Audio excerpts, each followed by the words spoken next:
시작하겠습니다. 안녕하십니까. 신전대협 공동의장 김건입니다. 5년 전 대학생들은 조국 당시 법무부 장관의 퇴진을 외치며 촛불을 들었습니다.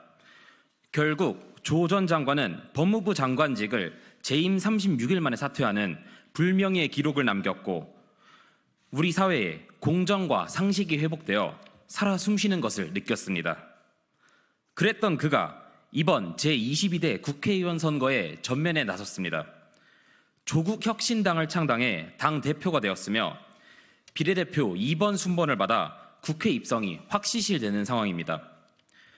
조국 사태 입시 비리로 공정의 가치를 파괴하고 청년의 가슴에 대못을 박은 자가 2심 유죄 판결에도 불구하고 기어이 국회의원직을 통한 방탄에 나선 것입니다. 이에 우리는 5년 전의 기억을 되살려 봅니다. 다시 촛불을 높이 들어야 할 때입니다. 5년 전 우리는 학교 캠퍼스에서, 오늘은 국회에서 촛불을 들고 조국 대표를 저지하고자 합니다. 조국 대표는 법을 전공한 학자이자 교수로서 학생들에게 법을 가르치며 공정과 정의를 부르짖던 바 있습니다. 그러나 그는 자신의 아들과 딸을 위해 다른 이의 기회를 빼앗는 입시 부정을 저질렀고 유재수 전 부산시 경제부시장에 대한 감찰 중단을 지시하는 등 직권을 남용했습니다. 결국 지난 2월 2심에서 징역 2년과 추징금 600만 원이 선고되었습니다. 이는 지난해 1심의 형량이 그대로 유지된 것입니다. 1심과 2심에서 조국 대표의 범죄 혐의에 대한 사실관계가 모두 드러난 만큼 상고에서도 이러한 판결이 뒤집힐 확률은 극히 낮다고 볼 수 있습니다. 그럼에도 조국 대표는 항소심 선고 이후 사실관계와 법리에 동의할 수 없다고 밝혔습니다. 법학자였던 자가 할 수 있는 가장 추하고 위선적인 발언입니다. 수학자가 1 더하기 1은 2라는 것을 부정한 것과 다를 바 없습니다. 조국 대표의 유죄 판결이 검찰 독재라면 조국 대표가 주장하는 검찰개혁은 무법천지 세상 만들기일 것입니다. 조국 대표에게 유죄로 인정된 것 중 특히 중요한 사실은 자녀 입시 서류를 허위로 작성하거나 위조한 혐의입니다. 이는 정치적 탄압 등 주관적인 사유에 의한 판결이 아니라는 것을 의미합니다. 정권에 의해 핍박받는 피해자 행세를 할 상황이 아니라는 것을 의미합니다. 범죄자가 자신의 죄를 세탁하기 위해 국회를 세탁소로 활용해서는 안 됩니다. 조국 대표의 혐의는 이미 명명백백하게 증명되었습니다. 이를 부정하며 판결이 부당하다고 하는 것이 서울대학교에서 법을 가르치던 교수의 모습이 정녕 맞습니까? 공명정대한 법 집행에 앞장서야 할 법무부의 수장이었던 자의 모습이 정녕 맞습니까? 자유민주주의 국가에서 정당을 만드는 것도 선거에 출마하는 것도 개인의 권리이고 자유입니다. 그러나 조국 대표에게는 그럴 자격도 명분도 없습니다. 자녀 입시 비리와 감찰 무마 혐의로 징역 2년의 실형을 받고도 아무런 사과나 해명 없이 신당 창당을 총해 총선에 나서겠다고 하니 말입니다.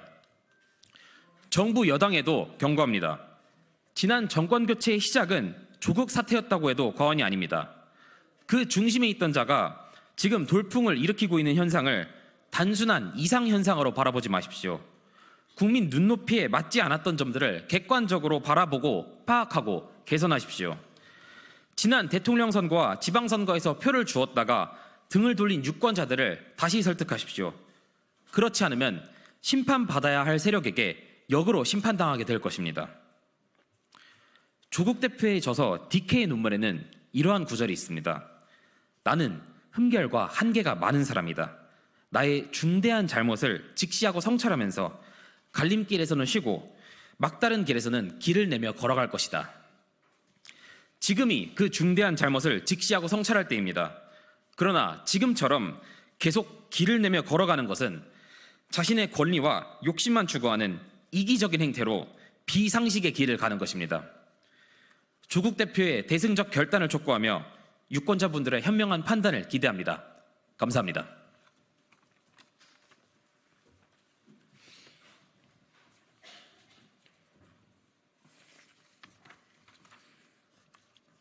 네, 안녕하세요. 신전대협 이범석 공동의장입니다. 조국 혁신당의 전진이 우리 조국을 후퇴시키고 있습니다. 이를 공론화하고자 이 자리에 나섰습니다. 조국 대표님은 입시 비리와 감찰 무마로 2심에서 징역 2년을 선고받았습니다. 하지만 범죄 혐의에 대해 사법당국의 엄정한 심판을 받아야 함에도 오히려 이를 정치적으로 활용하여 대대적인 공세를 펼쳤습니다. 또한 서울대의 교수직 파면 결정에 불복해 해임 처분을 받아 퇴직금을 전액 수령받을 수 있게 되었지만 이마저도 과하다고 불복하여 행정소송을 제기하겠다고 하였습니다. 조국 대표의 이례적인 행태에 저는 법대 교수로서의 학문적 양심도 정치인으로서의 책임도 느낄 수 없었습니다. 이러한 기이한 현상으로 인해 사회를 지탱하는 최후의 보루인 사법 시스템의 신뢰와 정의가 무너짐을 절실히 느끼고 있습니다. 그리고 그 선본장이 전직 법대 교수이자 법무부 장관이었다는 점은 이미 씻을 수 없는 대한민국의 역사의 오점이 되었습니다.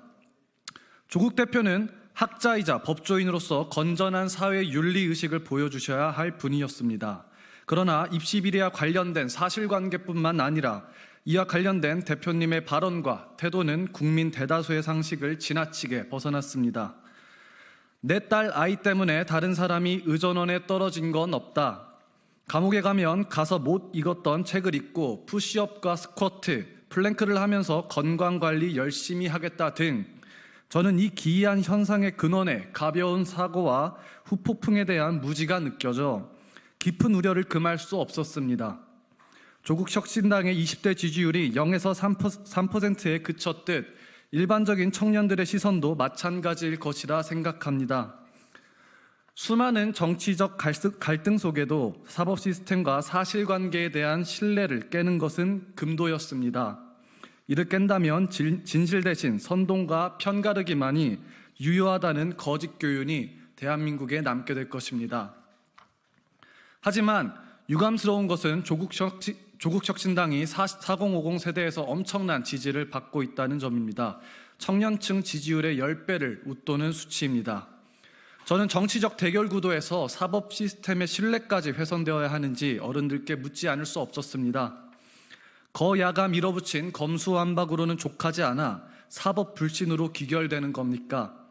결국 그렇게 뜻하는 바를 이루어 증오와 불신의 정치가 대한민국을 휩쓸고 조국 대표의 말처럼 당대표가 감옥에 가 못 읽던 책을 읽고 푸시업과 스쿼트, 플랭크를 하며 건강관리를 열심히 하고 있는 바로 그때 법의 신뢰가 무너진 대한민국에 남는 것은 과연 무엇입니까? 2심 징역까지는 대승적으로 정치를 할 수 있다는 관용의 정신입니까? 혹은 못 먹어도 고는 할 수 있다는 도박사의 마음가짐입니까? 이 자리를 빌어 간절히 호소드립니다. 이미 수많은 뻔뻔한 자들로 인해 감각이 무뎌졌을지라도 대한민국에 영원히 기록될 역사적 오명을 후대에 남겨주지 마십시오. 우리 조국의 미래를 무법지대로 추락시킬 수는 없습니다. 책임 있는 어른의 자세를 기대하겠습니다. 감사합니다.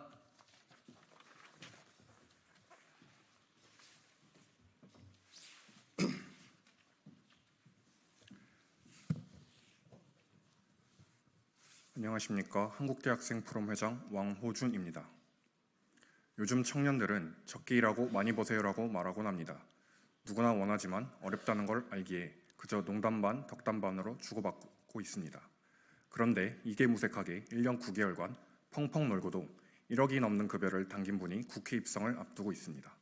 바로 조국 혁신당 비례대표 1번인 박은정 전 검사입니다. 언론에 따르면 박은정 후보는 22년 7월부터 24년 3월까지 병가, 휴직 등을 사유로 단 하루도 출근하지 않았습니다. 마찬가지로 비례 22번의 이규원 전 검사는 23개월간 휴직하여 1억 원의 급여를 챙겼다고 합니다. 아프다고 출근도 않던 이들이 국회의원직을 수행하겠다고 나섰습니다. 비례대표 1번에는 정당의 지향점을 명확히 드러내는 인사를 배치합니다. 최근 2심에서도 징역 2년을 선고받은 조국 대표의 민낯은 우리 모두가 기억합니다. 그의 이름을 당명에 그리고 박은정 검사 같은 인물을 정면에 내세운 정당이 기이하게도 높은 지지율을 기록하고 있습니다. 어떤 메시지를 내기에 이런 지지율이 가능했는지 조국 혁신당의 사이트를 들어가 봤습니다. 그들이 주장하는 현 정부의 실정에 대한 대안은 어디에도 없었습니다. 향후 한국 사회에 대한 고민도 보이지 않았습니다. 그 대신 미사역으로 채워진 몇 개의 강령만 덩그러니 있을 뿐입니다. 가재, 붕어, 개구리로 살아도 행복한 세상을 만들자더니 뒤에서는 입시 비리를 저지른 조국 전 장관답습니다.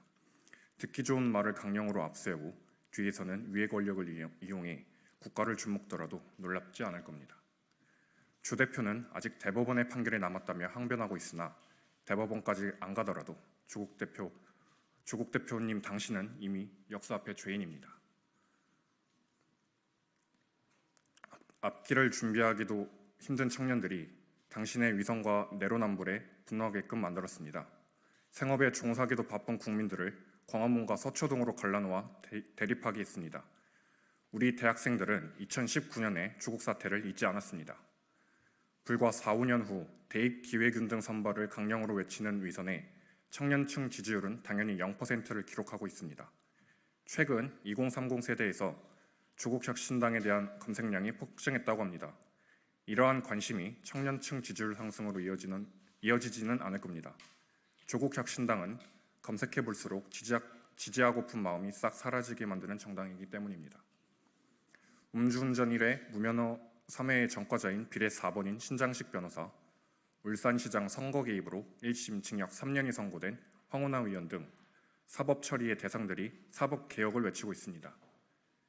여기에다 조국 대표가 범죄라고 정한 전관예우의 전형을 보여준 박은정 검사 남편과 한미동행을 폄훼했으면서 자식은 미국 국적을 취득한 비례 6번 김준영 전 국립외교원장까지 알면 알수록 청년층의 심리적 지지율은 마이너스대까지 추락할 것입니다. 청년들에게 호소합니다. 선거는 최선이 아닌 차악을 뽑는 겁니다.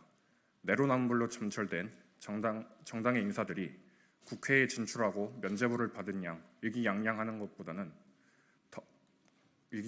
것보다 더한 최악은 없습니다. 썩은 것은 이들의 양심만으로 족합니다. 이들로 인해 대한민국 국회가 더 썩게 놔둘 수는 없습니다. 그들만의 리그가 더욱 강화되고 우리 사회의 도덕적 마지노선이 후퇴해선 절대 안 됩니다. 하지 않고도 억대 소득을 버는 삶, 법대 교수인 부모가 시험 답안지를 대신 작성해주는 삶, 평범한 청년들은 감히 상상도 할 수 없는 일입니다. 그러나 적어도 우리는 위선과 부조리를 향한 청년들의 마음을 보여줄 수는 있습니다. 척결돼야 할 자들이 개혁을 외치는 언어도단을 투표로 심판합시다. 들어주셔서 감사합니다.